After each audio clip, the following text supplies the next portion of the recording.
Vous nous suivez à la télévision parlementaire, mais aussi à la radio parlementaire, la 107.5 FM. Merci de votre fidélité. Bienvenue dans votre émission Connaissance de la loi. Une émission qui vous permet de connaître les différents textes de loi de notre pays. Au menu de ce 23e numéro, nous parlerons de la loi portant sur la protection et la promotion des droits des personnes en situation de handicap. Mesdames et messieurs, chers téléspectateurs du Parlement TV et auditeurs de la radio parlementaire, la 107.5 FM, cette émission portera sur 3 volets, à savoir un aperçu général sur les personnes en situation de handicap et la présentation de la loi proprement dite, et puis enfin les défis à relever. Nous avons pour invité l'honorable cabinet Camara. Il est de la commission Réconciliation, Droits humains, Communication et Information du Conseil national de la transition. Honorable, bonsoir. Bonsoir. Honorable, j'espère que c'est votre première fois de découvrir ce plateau du Parlement TV. Bien sûr. Vos impressions? Et ce plateau vraiment est très magnifique, ce qui me pousse vraiment à saluer cette initiative de créer une télévision parlementaire, mais sous le leadership de l'honorable président Dr Dansa Kourouma, parce qu'il y a pas mal de législatures qui ont passé, mais c'est à son époque. Vraiment, nous venons de découvrir ce très beau plateau, ce très beau plateau, et vraiment c'est salutaire. Je rappelle que vous êtes un des acteurs ayant participé à l'élaboration de la Constitution qui a été adoptée le 21 septembre dernier, promulguée le 26 du même mois. Et votre avis là-dessus? D'abord, mes impressions, c'est que je suis très content, très heureux aujourd'hui d'être un acteur de la rédaction d'une partie de l'histoire de la nation. Parce que quand il s'agit d'une constitution nationale, c'est la loi suprême. C'est la loi qui régit la fonctionnalité d'un État. Et être à ce jeune âge, être acteur majeur de la rédaction de cette loi, je dirais vraiment merci à Dieu et merci également au président de la République qui nous a porté confiance en nous envoyant au CNT et être acteur majeur de la rédaction de cette constitution. Justement, et le Conseil national de la transition qui a, en plus de cette constitution, adopté plusieurs lois, dont celle relative à la promotion et à la protection des personnes en situation de handicap. Et honorable conseiller, quelle est votre appréciation de ce texte, vous-même étant une des personnes représentant de cette catégorie de la nation? D'accord, mais ce qu'il faut d'abord rappeler, c'est vrai qu'il y a eu l'élaboration des constitutions, d'abord. Mais les anciennes constitutions ne prenaient pas en compte, s'il faut dire, la dimension handicap. Sauf, rappelle la constitution de 2020, qui avait souligné, mais en quelques lignes. Mais cette constitution, nouvelle constitution, élaborée par le Conseil national de la transition, a pris en compte plusieurs dimensions. Nous dirons même d'ailleurs, c'est comme si cette constitution, elle est faite pour les personnes en situation de handicap. Parce que quand vous prenez les différents éléments qui composent cette constitution, il y a tout un tas d'éléments qui concernent les personnes en situation de handicap. En allant sur la question des droits, en allant sur leur pleine jouissance de leurs propres droits, mais également pour une question d'accessibilité à l'employabilité. Et aller très loin jusqu'à leur participation désormais à des prises de décision nationales. Ouais, à toutes les institutions. À toutes les institutions. Alors cette constitution est une constitution vraiment qui est la très bienvenue pour les personnes en situation de handicap et aujourd'hui qui va vraiment leur permettre de jouir pleinement de leurs droits. Nous rappelons que même le mode de désignation des députés et des sénateurs, désormais, les personnes en situation de handicap ne seront pas en reste. Tout à fait, mais il y a d'autres institutions aussi de la République qui vont prendre en compte cette dimension. Et plus loin, c'est qu'il faut aussi retenir, parce que aujourd'hui, la révision de l'ancienne loi sur la situation des personnes en situation de handicap était vraiment quelque chose qu'il fallait faire. Parce qu'il y avait beaucoup de paramètres qui n'étaient pas encore pris en compte dans cette ancienne loi. Mais cette nouvelle loi permet aujourd'hui aux personnes en situation, même déjà à l'appellation. Voilà, honorable, pour ceux qui nous écoutent, souvent on entend parler de personnes handicapées, mais dans cette loi, il est dit des personnes en situation de handicap. Quelle est la différence? M. Abdallah, même si en vous écoutant vous-même, la prononciation, vous êtes plus à l'aise de dire personne en situation de handicap qu'une personne handicapée. Parce qu'aujourd'hui, à l'échelle internationale, le terme personne handicapée est considéré comme étant péjoratif, blessant. Tandis qu'une personne en situation de handicap, sinon les définitions presque sont les mêmes. Ce sont des personnes qui présentent des incapacités physiques, morales, sensorielles, dont la diversité barrière, c'est-à-dire pose obstacle à leur pleine jouissance dans la vie sociale. Voilà, on va venir au niveau de la définition. Mais attendant, quel est le niveau de présence des personnes en situation de handicap dans les différentes institutions du pays? Avant la transition, la présence était quasi faible. Mais aujourd'hui, il y a une amélioration de ce cadre de vie, de la prise en compte de cette dimension au niveau des institutions. Je vous donne juste quelques exemples. Quand vous prenez par exemple au CNT, il y a 2 représentativités. Il y a moi, il y a l'honorable Massoud Bari. Et ça ne se limite pas là-bas. Ça ne se limite pas là-bas. Il y a même dans le cabinet du président, il y a son conseiller en charge du handicap, c'est-à-dire l'âge Diop qui est un doyen et qui d'ailleurs, de passage vraiment que je salue, de par sa sagesse, de son implication dans tout ce qui concerne aujourd'hui la question des personnes en situation de handicap. Même en dehors de ces 3 personnes, il y a d'autres. Oui, il y a d'autres, bien sûr. Il y a d'autres au niveau du CNT. Mais également, prenez le premier vice-gouverneur de la Banque centrale, qui est une personne aussi en situation de handicap. C'est qu'aujourd'hui, il y a aussi des départements ministériels là où il y a des personnes en situation de handicap qui gèrent aujourd'hui.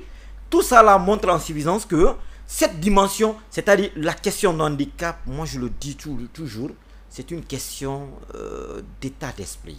Et comment vous percevez cette prise en compte des personnes en situation de handicap par les autorités actuelles? Je dirais vraiment c'est quelque chose de salutaire. Parce que si ces autorités aujourd'hui ont compris qu'il y a une place pour cette entité au niveau, c'est-à-dire de la nation, dans tout ce qui va dans la vie nationale, ils ont leur place. C'est quelque chose vraiment qui est salutaire. Et ça pousse aujourd'hui même à cette entité de se battre pour aller de l'avant. Parce qu'avant, il y avait beaucoup de personnes en situation de handicap qui ne pensaient que la vie ne se limitait qu'à la mendicité. Mais aujourd'hui, il y a plusieurs qui ont quitté la rue, qui sont en train de faire des formations pour être vraiment des cadres demain. Même des enfants qui étaient à l'école avant. On les sortait de l'école, on les envoyait dans les rues pour faire de la mendicité. Mais aujourd'hui, il y a plusieurs parents qui sont en train de maintenir leurs enfants à l'école, malgré qu'ils n'ont pas la capacité, les moyens financiers qui leur permettent de soutenir ces enfants. Voilà, en Guinée, il y a toujours un département en charge des femmes, des enfants et même des personnes vulnérables. Vous, en tant que personne en situation de handicap, quels sont les rapports qui existent entre ce département et cette catégorie de nos compatriotes? Et vous savez, moi j'ai toujours dénoncé cet état de fait, surtout ce qui concerne l'appellation de ce département. Parce que quand vous dites ministère de la promotion féminine, de l'enfance et des personnes vulnérables. Mais quand vous prenez de la vulnérabilité, vous oubliez que la femme existe. La femme est une personne vulnérable. Les enfants sont des personnes vulnérables. Bien sûr. Vous voyez? Oui. Maintenant, quand vous dites des personnes vulnérables, maintenant, les personnes vulnérables, de qui il s'agit? Des personnes âgées, des personnes en situation de handicap, des personnes atteintes d'albinisme, des personnes malades. C'est que vous-même, vous créez autre catégorie de vulnérabilité à part des jeunes, des femmes et des enfants. Bon. Mais sinon, au niveau de ce département est le département du tutelle des personnes en situation de handicap. Il y a une direction nationale en charge des personnes vulnérables, peut-être qui devrait être une direction nationale en charge des personnes en situation de handicap, parce que vous avez une direction en charge de l'enfance, une direction genre et équité dont on résume que la question de genre est une question de femme. Pourtant, c'est quelque chose que je ne partage pas avec des personnes, parce que quand vous parlez de genre, On oublie que, voilà, c'est toutes les entités. Voilà. C'est homme-femme. Voilà, c'est homme-femme. Alors, l'appellation de ce département, je pense que peut-être dans le gouvernement à venir, l'État, ils vont rectifier ce côté pour mettre les éléments sous la même coupe. Pour inclure carrément l'appellation de personnes en situation de handicap. Oui, on va dans le cadre de l'inclusion que de l'exclusion.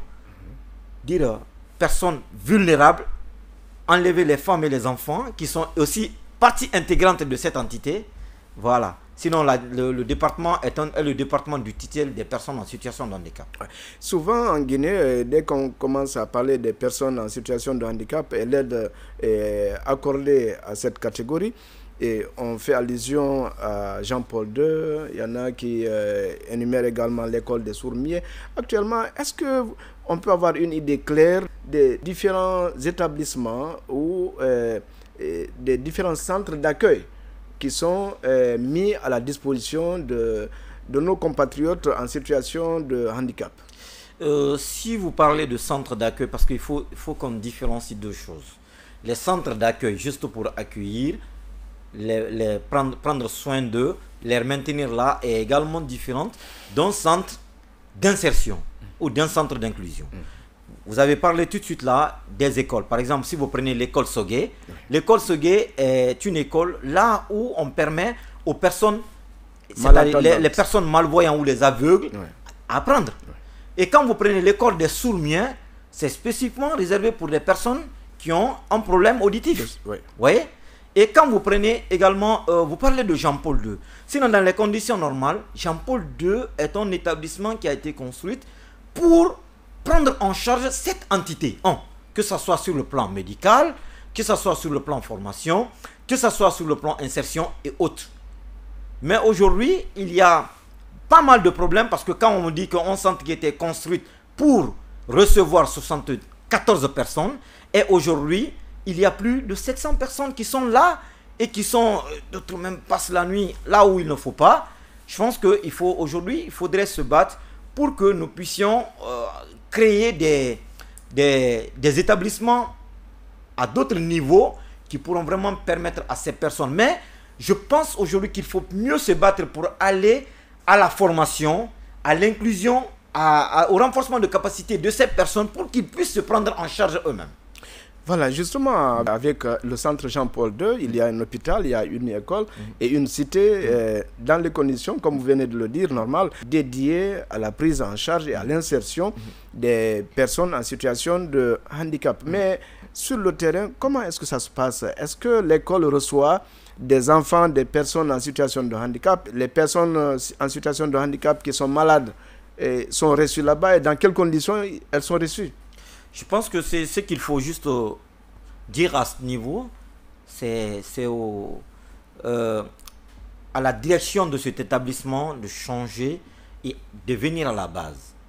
Ce qui avait été, parce que il fut un temps, l'établissement d'Onka, une partie, comme on appelle, du corps médical, c'est-à-dire, je veux parler ici des médecins qui étaient là, étaient de ce côté, c'est-à-dire la chirurgie. Il y avait vraiment assez de problèmes à ce niveau parce que on ne pensait plus que c'est un centre qui était construit juste pour cette entité ou autre catégorie de personnes, mais c'était devenu autre chose. Mais je pense qu'aujourd'hui, ils sont en train de revoir l'aspect pour pouvoir redonner à Jean-Paul II la genèse, c'est-à-dire la mission qu'on avait assignée au centre Jean-Paul II depuis sa création. Très bien. Voilà, et honorable, nous rappelons à nos chers téléspectateurs et auditeurs de la radio parlementaire que nous avons pour inviter l'honorable Kabene Camara, qui est membre de la commission Réconciliation nationale, droits humains, information et communication du Conseil national de la transition. Honorable, on va poursuivre toujours notre débat. Souvent, là, on vient de le dire, la cité Jean-Paul II est citée en exemple pour héberger et même offrir des soins à ces personnes-là. Mais pour autant, on rencontre assez de personnes en situation de handicap dans des endroits vraiment mal indiqués. Comment expliquer ça? Moi, je le dis toujours, ce qui est important, c'est que c'est l'État qui n'est pas encore prêt à prendre ses dispositions en la matière. Parce qu'il y a plusieurs exemples dans beaucoup de pays. Je vais vous donner juste un aperçu de quelque chose que j'ai vu, par exemple, aux États-Unis. Quelqu'un qui vient faire la mendicité, il reste juste sur place, assis. Ce sont des personnes qui se déplacent pour aller vers la personne pour lui donner quelque chose. Mais chez nous ici, on voit en longueur de journée ces personnes qui vont où? Entre les véhicules, pour aller tendre la main aux gens, à faire de la mendicité.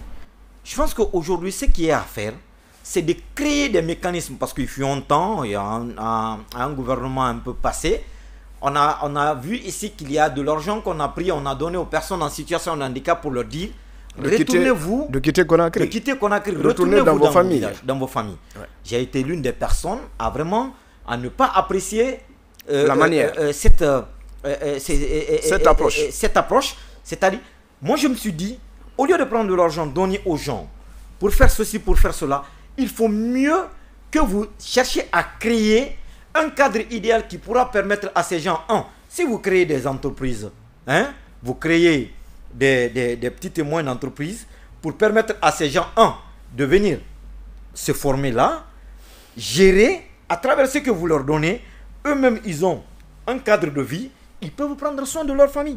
En tout cas, il y a des personnes en situation de handicap qui exercent différents métiers. Qui sont dans l'entrepreneuriat. Il y a beaucoup. Il y a beaucoup qui sont aujourd'hui dans l'entrepreneuriat. Je connais un monsieur Ghané, qui est au niveau de la tannerie, mais c'est un cordonnier. Ouais. Mais aujourd'hui, allez-y, vous voyez que les chaussures que le monsieur là fabrique. Ouais. Et aujourd'hui, il y a même des personnes en situation de handicap qui sont avec lui, qu'il forme. Et après, à un moment, ils leur laissent vraiment aller créer aussi leur atelier ailleurs. Ouais. Et ça, ce sont des aspects qu'il faut vraiment accompagner. Mais si nous laissons ces initiatives pareilles et qu'on ne les accompagne pas, on leur donne pas les moyens qu'il faut pour les permettre vraiment de former d'autres, ça va encore créer d'autres problèmes, d'autres personnes qui vont aussi aller vivre de la mendicité dans les rues. Voilà, honorable, est-ce que il vous est arrivé une seule fois de vous interroger sur le nombre de personnes en situation de handicap vivant en République de Guinée? Bon, je vais aller juste sur deux aspects. Quand vous prenez le recensement général de la population, le RGPH3 de 2017, on nous dit que dans ce rapport, qu'il y a plus de 155 000 personnes en situation de handicap, c'est-à-dire ceux qui donnaient 1,5% de la population guinéenne. Mais quand vous prenez l'OMS, c'est-à-dire l'Organisation mondiale de la santé, qui nous dit que les paramètres utilisés pendant ce recensement-là n'ont pas permis d'avoir suffisamment de données pour chiffrer le nombre de personnes en situation de handicap. Et au niveau de l'OMS, on chiffre 1 350 000 personnes en situation de handicap en République de Guinée, ce qui représentait 15% au niveau de l'OMS. C'est-à-dire, alors, ce qu'on peut tirer comme conclusion du recensement général de la population et des données de l'OMS, c'est que nous sommes dans l'intervalle de 1155 à 1 350 000 personnes en situation de handicap. En tout cas, les éléments, on peut laisser les éléments dans ce cadre espèce. Et faire une moyenne. Oui, et faire une moyenne. Donc, c'est pas moins de 500 000. Pas moins de 500 000, disons même 1 million. Voilà, très bien. Voilà, et honorable, des efforts ont été souvent menés pour empêcher les personnes vulnérables de s'exposer aux conditions climatiques, voire aux difficultés liées à l'insécurité. Selon vous, pourquoi la mission du gouvernement jusqu'à présent n'arrive pas à réussir de ce côté?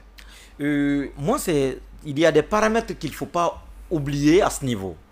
Aujourd'hui, on a pas mal d'organisations qui militent pour la promotion et la protection du droit de cette entité, qui ont des mécanismes, qui ont des belles réflexions.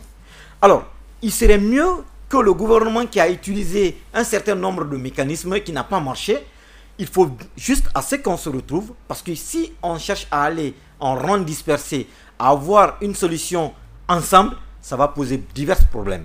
Ce qui est mieux, c'est que l'État, à travers ces ONG et les départements ministériels du tutelle, c'est-à-dire quand je parle des départements ministériels, il ne faut pas simplement qu'on résume la question du handicap au niveau du ministère en charge de la promotion féminine de l'enfance des personnes vulnérables. Il faut l'intégrer dans les autres départements. Non, il faudrait. D'ailleurs, les autres départements sont intégrés, mais il faudrait que ces deux autres départements-là reconnaissent qu'ils ont leur partition quand il s'agit de cette entité. Ailleurs, je me rappelle, en France par exemple, il y a une certaine souplesse qui est accordée aux entreprises qui emploient des personnes en situation de handicap. Ah, mais la loi sur le handicap que nous venons d'adopter prévoit, bien sûr, prévoit par rapport, par exemple, des personnes qui militent à accompagner ou à faire embaucher des personnes en situation de handicap.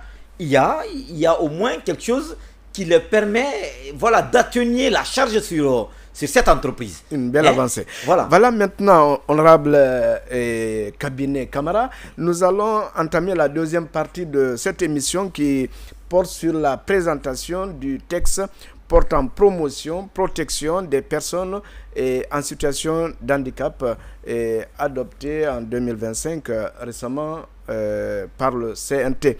D'abord, honorable, comment se présente ce texte de loi?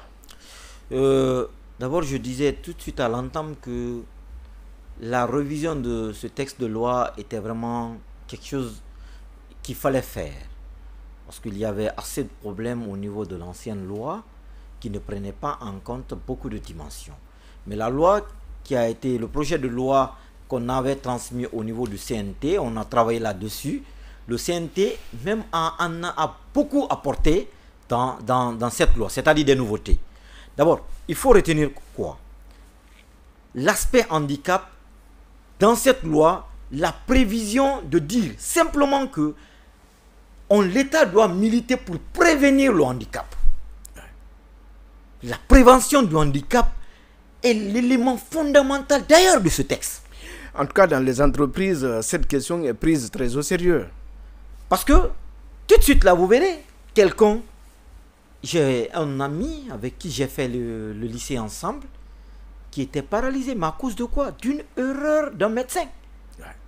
Parce que ils sont allés jouer au football, il est mal tombé, il a eu un problème au niveau du genou. Au lieu qu'on envoie c'est-à-dire pour replacer les os de la manière qu'il fallait, le monsieur a fait des injections au niveau de ce pied, qui a donné une malformation du pied de monsieur. Vous comprenez? Finalement. Et pourtant, c'est quelque chose qu'on pouvait éviter. Vous voyez? Il y a cela. Également, prenons tout de suite là. On est dans les chantiers pour un travail. Vous êtes en train de construire un immeuble à 2 ou 3, 4 dalles. Et vous savez que toutes les personnes qui sont là, qui travaillent là-bas, doivent faire quoi? Ils doivent se battre pour qu'il y ait des protections. Une brique quitte en haut, il descend sur la tête d'un travailleur, d'un ouvrier. Voilà, d'un ouvrier, et automatiquement il a une dépression. C'est-à-dire il perd complètement la tête. Ça ne meurt pas. Alors, et si toutefois il y avait une protection de la tête, ça allait atténuer, ou ça allait éviter. Vous voyez, ce sont des choses qu'il faut vraiment y penser pour pouvoir prévenir pendant les vaccinations contre les différentes maladies. Quand on vous dit par exemple la polio. Bientôt qu'il y a poliomyélite qui vient en Guinée, il faut vacciner les gens. Vous voyez, des parents vont refuser d'amener leur enfant. Certains parents, excusez-moi, je dis bien, certains parents vont refuser d'amener leur enfant pour bénéficier de cette vaccination. Et tout de suite là, quand l'enfant est malade et qu'il atteint, ils sont affolés. Il y a paralysie, ou bien il y a autre séquelles qui apparaissent sur la peau de l'enfant qui l'entraîne dans la situation de handicap. Ça, ce sont des choses que nous pouvons éviter. C'est pourquoi je vous dis, l'élément fondamental d'ailleurs vraiment de cette loi, c'est la prévention pour les risques de tomber dans une situation de handicap. Voilà, honorable, souvent on entend parler d'infirmes et de personnes en situation de handicap. Est-ce que vous pouvez nous aider à lever cette nuance? Bon, vous savez, je vous ai donné tout de suite la définition d'une personne en situation de handicap. Oui. Mais chez nous, quand on parle de l'infimité, c'est pas autre chose. On l'envoie dans le cadre des moyens, de la pauvreté, de la précarité. Qu'ils disent, bon, ça c'est parce que je n'ai pas d'argent, je n'ai pas de moyens, ça me pousse à aller sur le terrain mendier, à faire de la mendicité. Ce qui n'est pas normal. Et pourtant, l'aspect physique n'a rien à voir avec ce cadre espèce. Il faudrait qu'à un moment donné, qu'on fasse vraiment la différence entre ces aspects.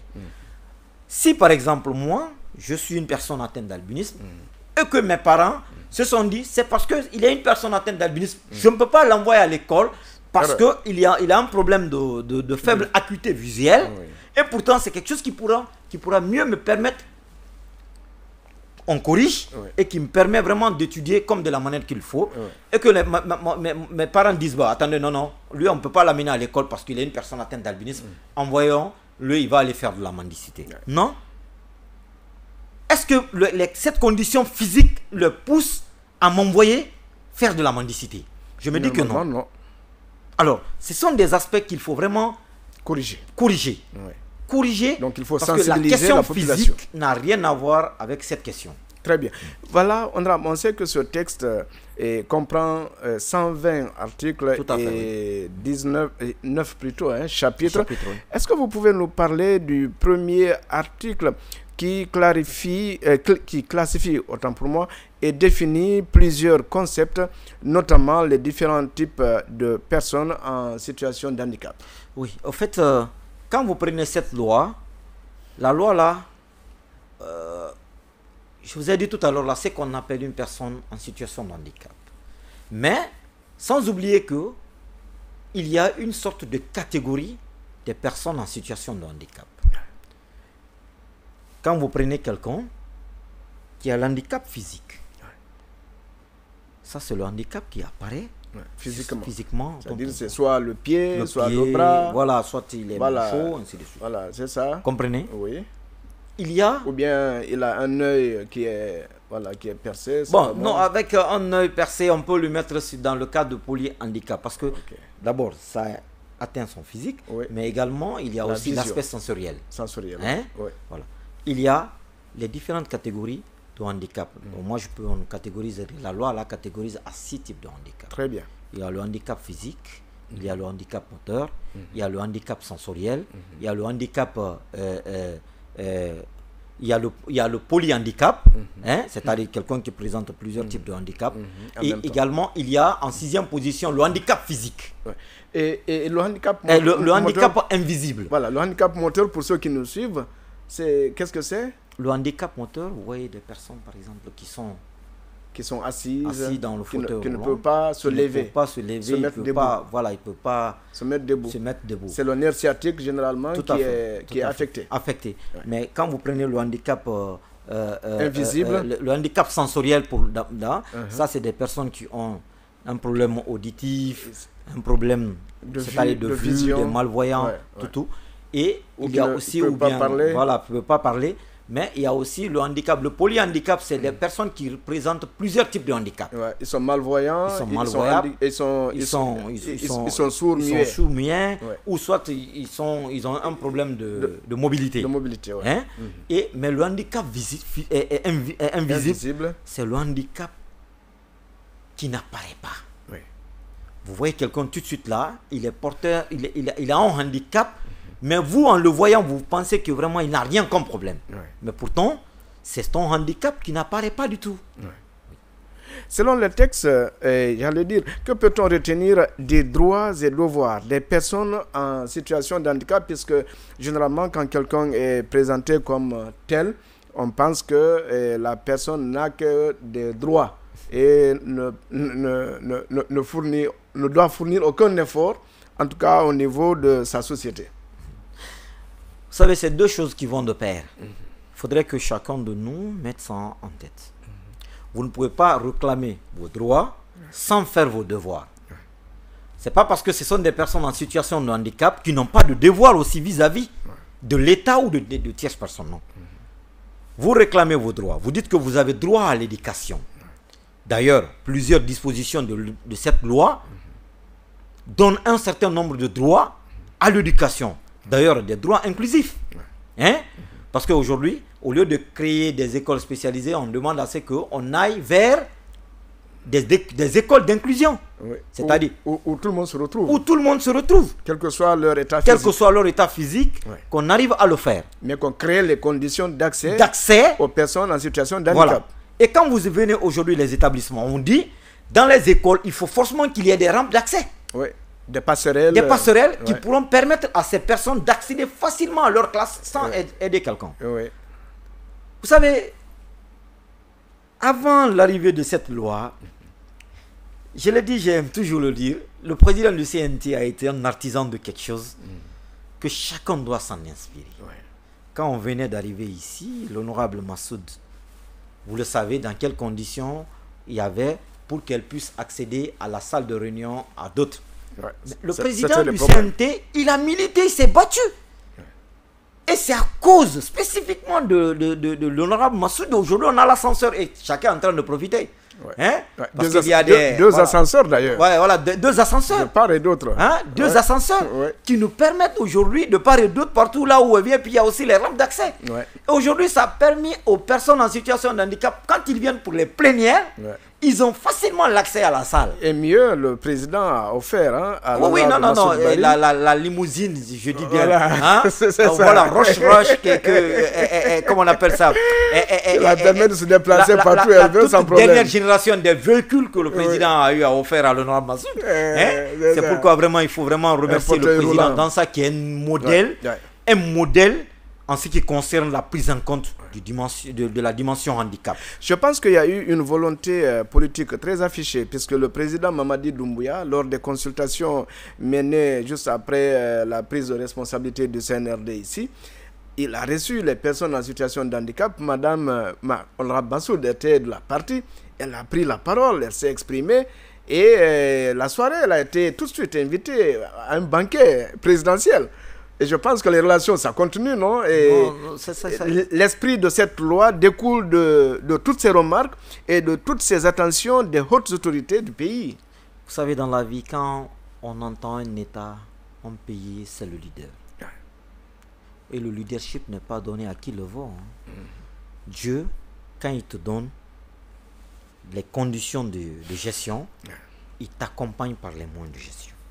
Donc les droits... Parce que le président de la République, moi je le dis toujours, c'est le parrain de l'inclusion. Je le dis bien, c'est le parrain de l'inclusion. Bien sûr. Pourquoi le parrain de l'inclusion? Tout le monde a vu, c'est récemment, on dit bien, récemment, lors de la fête de l'indépendance, le doyen, l'ex-combattant, vous avez vu comment le président est venu s'agenouiller. Le saluer comme si c'était vraiment sa maman ou son papa. Oui. Bien sûr. Ça a marqué les esprits. Ça a marqué les esprits. Il en a fait pareil avec l'honorable Massoud. Lors d'une de nos rencontres, il est venu, il a pris... Quand moi je suis allé pour m'adresser au président, il a pris tout son temps à m'écouter. Et aujourd'hui, ce président a nommé combien de personnes en situation de handicap à des instances de prise de décision? Il y en a. J'ai donné quelques exemples tout à l'heure. Cela prouve à suffisant que c'est... Aujourd'hui, la question du handicap est une question prioritaire, centrale dans la gouvernance du général Mamadi Doumbouya. Tant mieux, voilà. Est-ce que vous pouvez un peu, honorable, revenir sur les devoirs qui sont indiqués dans ce texte de loi portant promotion et protection des personnes en situation de handicap? Quand vous prenez cette loi, parce qu'on a parlé, j'ai parlé tout de suite là d'un certain nombre de droits, c'est-à-dire le droit à l'éducation, je n'ai pas touché le droit à la santé et tout ce qu'il faut, le droit à l'inclusion, le droit à l'inclusion, l'accessibilité, tout ce. Mais vis-à-vis de l'État ou vis-à-vis de la communauté, cette entité aussi a des devoirs à faire. Parce que tout de suite là, quand vous avez le droit d'obtenir ça, mais vous avez aussi le droit, le devoir de redevabilité envers l'État. Quand l'État vous aide à aujourd'hui étudier, vous avez fini des études, vous êtes diplômé, mais ne dites pas que non, je ne peux pas travailler pour l'État. Vous avez le devoir de venir servir votre nation.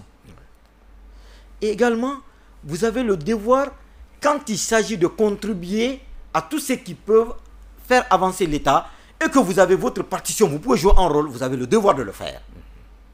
Il ne s'agit pas simplement d'observer et de réclamer vos droits, parce que chose que je n'aime pas trop, dire non, nos droits. Et puis d'ailleurs, quand vous parlez de la loi, quand j'entends les gens dire la loi, c'est la loi pour les personnes en situation de handicap. Non, la loi c'est une loi nationale. C'est pas pour la personne en situation de handicap. C'est pour le juge qui interprète des dispositions quand c'est en lien avec une problématique. Elle est spécifique. Elle est spécifique. Oui. Vous comprenez? Oui. Alors, si cette entité pense que la loi là, c'est pour elle seulement. C'est pour elle seulement. C'est que là, il s'inscrit en faux, ils ne comprennent pas. La loi, c'est pour toutes les entités nationales qui peuvent les permettre de jouir pleinement de leurs droits. Et aussi, dans cette loi, tous les devoirs qui sont énumérés, qui peuvent vraiment leur devoir de redevabilité vis-à-vis des actions qui mènent sur, comment on appelle ça, pour le bien-être de l'État et ainsi de suite, ils ont l'obligation de faire leur devoir vis-à-vis de l'État. Le chapitre 2 de ce texte de loi parle de la mise en œuvre de la promotion et des droits des personnes en situation d'handicap. Qu'est-ce que c'est? Qu'est-ce qu'on peut entendre par là? Quand vous parlez de la promotion d'un droit a beaucoup plus de paramètres. En ce qui concerne les personnes en situation de handicap, d'abord, il faut aider ces personnes à connaître d'abord leurs propres droits.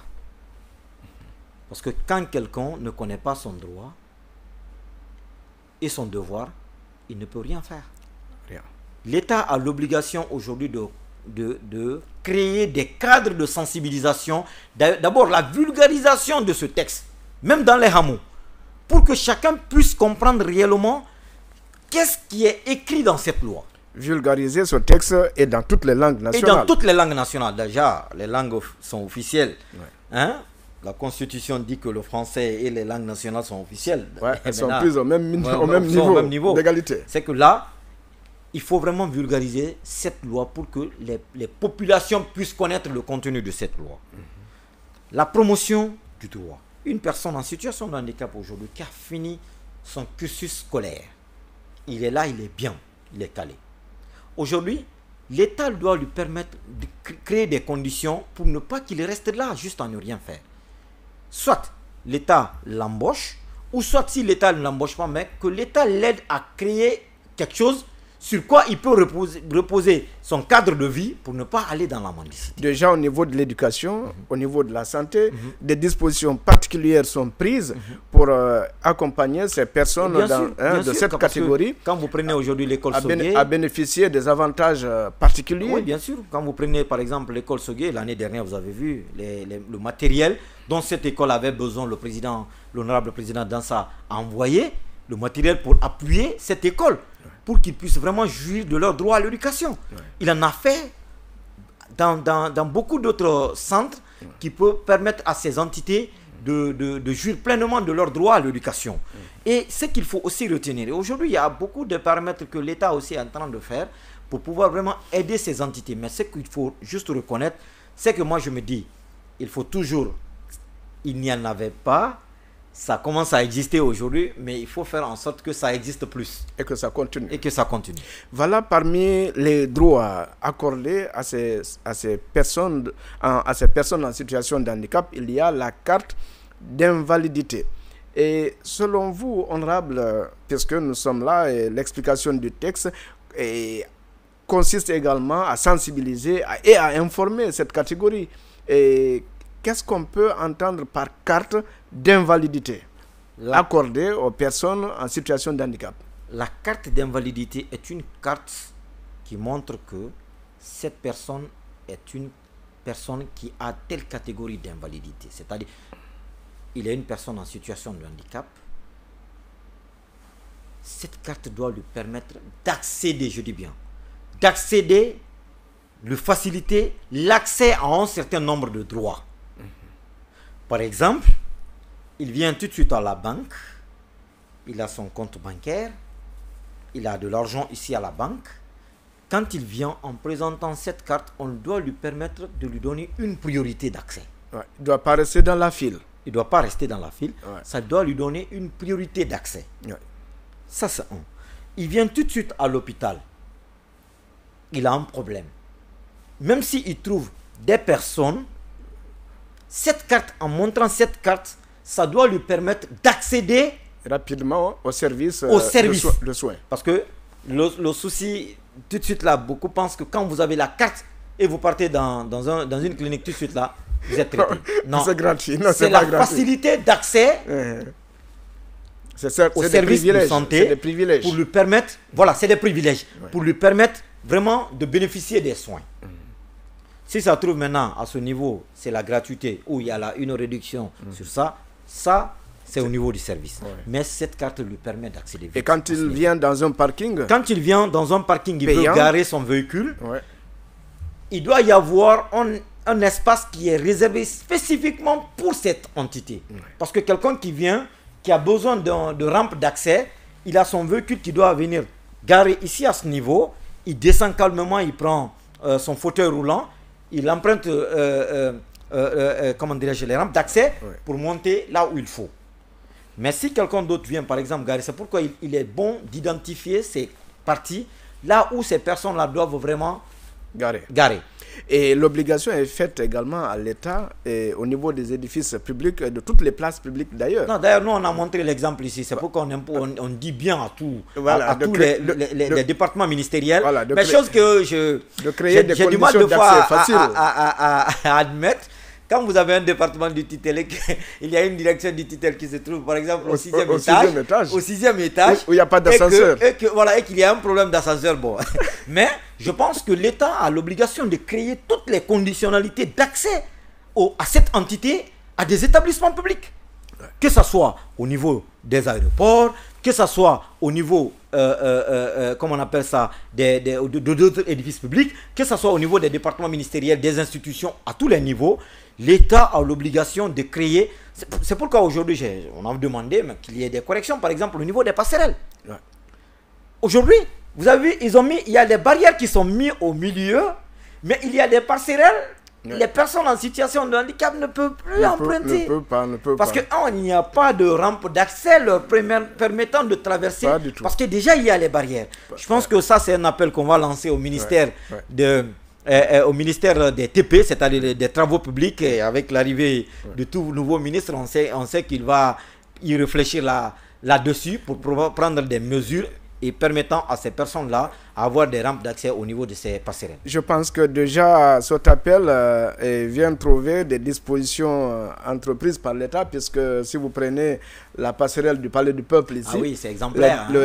Les deux ascenseurs, même s'ils ne sont pas opérationnels, mais les travaux de leur mise en place sont très avancés. Non, mais c'est exemplaire déjà. Voilà, chose à encourager. Je pense que comme vous le dites, il serait important de tout faire pour qu'il y ait des textes d'application qui vont accompagner cette loi, n'est-ce pas? Je pense que dans les conditions normales, les textes d'application de cette loi ne doivent pas tarder. Parce qu'avant que le projet de loi ne vienne au CNT, déjà il y avait un draft de texte d'application qui avait été élaboré. Les organisations de défense des droits des personnes en situation de handicap étaient même invitées, qui ont pris part à l'élaboration de ces textes. C'est que il faut que l'État arrive à appuyer sur l'accélérateur, c'est-à-dire, je veux parler du ministère en charge de cette question, d'appuyer sur l'accélérateur pour que ces textes-là puissent vraiment puissent aller au niveau du gouvernement, c'est-à-dire au niveau du Premier ministre ou bien au niveau du président, pour que ces textes puissent être signés et que les choses puissent rentrer. Oui, dans le même texte, il est dit que l'État doit prendre des dispositions pour prévenir au risque d'handicap. En quoi faisant concrètement? D'abord, aujourd'hui, regardez bien. Quand il y a des manifestations politiques, je vous donne un exemple. Quand il y a des manifestations, disons que ce soit une manifestation politique ou pas, quel que soit le type de manifestation. Quand les gens aujourd'hui ont tendance à compter, par exemple, ils disent, il y a tel nombre de morts. Mais est-ce que les gens se posent la question, quel est le nombre de personnes handicapées ou, qui sont en situation de handicap suite à cette manifestation? Soit c'est des cailloux qui crèvent les yeux, des personnes sont cognées. Récemment, on déplore l'agression d'un confrère. Tout à fait. Le confrère de la RTG, qui a perdu son œil pour une manifestation banale, non autorisée, spontanée. On pose les questions quand il s'agit de la perte en vie humaine. Mais on oublie que les personnes qui sont en situation de handicap suite à cette manifestation sont nombreuses. Oui, des personnes rendues infirmes à cause d'une balle reçue sur une partie de leur corps. Bon, que ça soit maintenant, en tout cas, que ce soit, un caillou, disons, des projectiles, ou un caillou, quel que soit maintenant comment dirais-je, l'élément défini, parce qu'on n'est pas spécialiste en la matière pour définir, il a été il est en situation de handicap à cause de ça, suite à ça et ça. On n'a pas les mécanismes pour définir cela, mais nous on dira que suite à des projectiles, quel que soit maintenant le type de projectile, la nature, là, c'est cette question que chacun de nous doit se poser. Et quand il y a un accident de circulation, on dénombre tout de suite, il y a un accident de circulation, il y a tel nombre de morts. Mais personne ne fait allusion au nombre de personnes infirmes, rendues infirmes. En situation de handicap suite à cet accident. Personne ne se pose la question. Et pourtant, en longueur de journée, il y a des accidents qui se font et qui entraînent ces personnes dans des situations de handicap. Qui amènent souvent, comme on appelle ça, l'hôpital amputé, soit amputé ou autre, faire autre chose qui les permet vraiment de se retrouver dans cette situation. Moi, je pense que c'est à l'État de prendre des mesures en la matière. Aujourd'hui, avec la visite technique des véhicules, c'est son mécanisme qui pourra vraiment permettre de savoir quels sont les véhicules vraiment qui doivent rouler ou pas. Et également, il faut créer d'autres conditions. C'est-à-dire aujourd'hui, quand vous prenez le ministère de la Sécurité à travers la direction, la direction générale de la police routière, qui doit prendre des mécanismes de compte, c'est-à-dire de veiller à ce que les dépassements des vitesses soient réglementés. Et autre élément qu'il faut, c'est au ministère de la Santé aussi de prendre des mesures pour envoyer faire la vaccination des personnes capables de faire.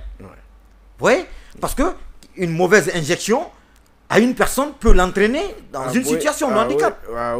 Handicap moteur, voilà. Pour la plupart d'ailleurs. C'est des paramètres qu'il faut vraiment prendre en compte. Ce ne sont que, c'est pas tout, c'est des exemples qu'il faut vraiment mettre en place pour pour prévenir les questions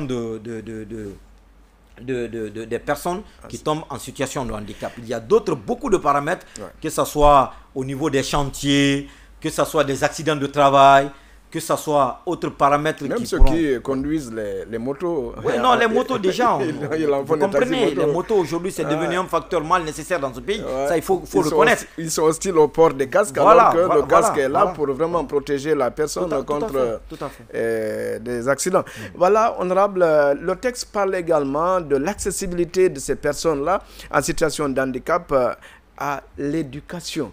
Qu'est-ce que le texte dit concrètement sur ce passage? Tout de suite là, on vous a dit qu'il y a des conditionnalités créées dans ce texte qui permet aux personnes en situation de handicap d'accéder à l'éducation.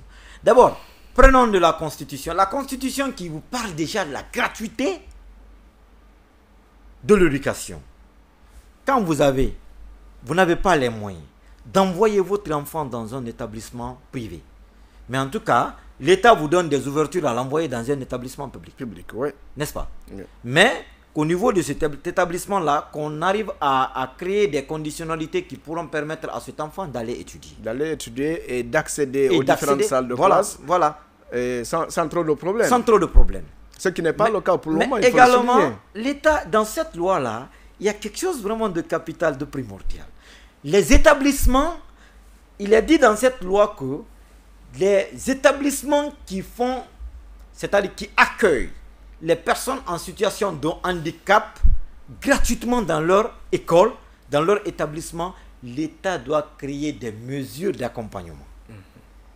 Quand on vous dit des mesures d'accompagnement, ça peut être des taxes ou des impôts que cet établissement a l'habitude de payer.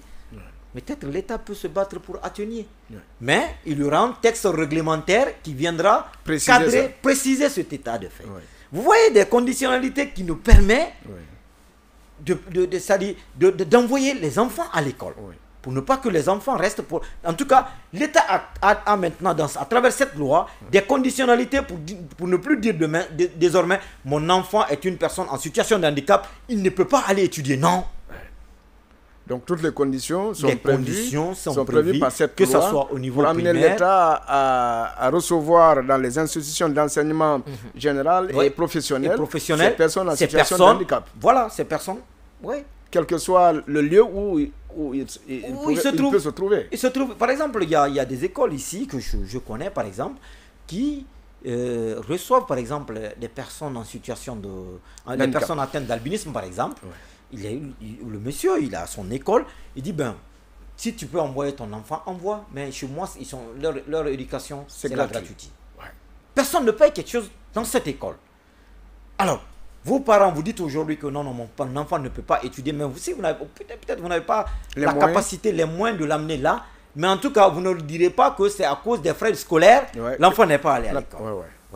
C'est qu'aujourd'hui, il y a beaucoup de mécanismes qui permettent à ce que ces enfants-là puissent vraiment aller étudier et puis avoir accès suffisant à leurs droits. Et même à ce niveau, est-ce qu'il y a des dispositions particulières qui sont prévues pour accompagner ces parents, puisque nous savons généralement des familles qui ont des personnes en situation de handicap, c'est des familles vraiment pauvres, qui n'ont pas assez de ressources, pas assez de moyens pour scolariser ces enfants-là, cette catégorie, particulièrement cette catégorie d'enfants.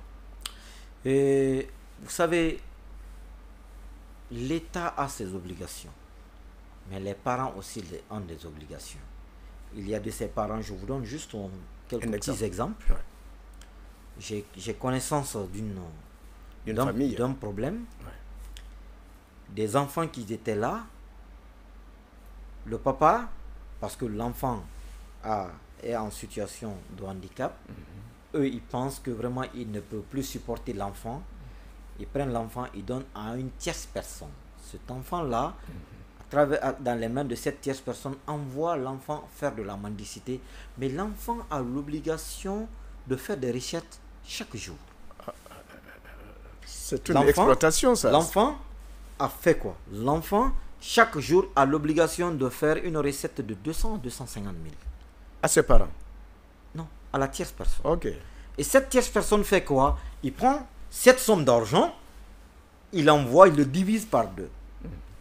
Il y a 100 000 francs que cette tierce personne-là va collecter dans la semaine, chaque jour, ce que l'enfant fait rentrer, il envoie ça aux parents.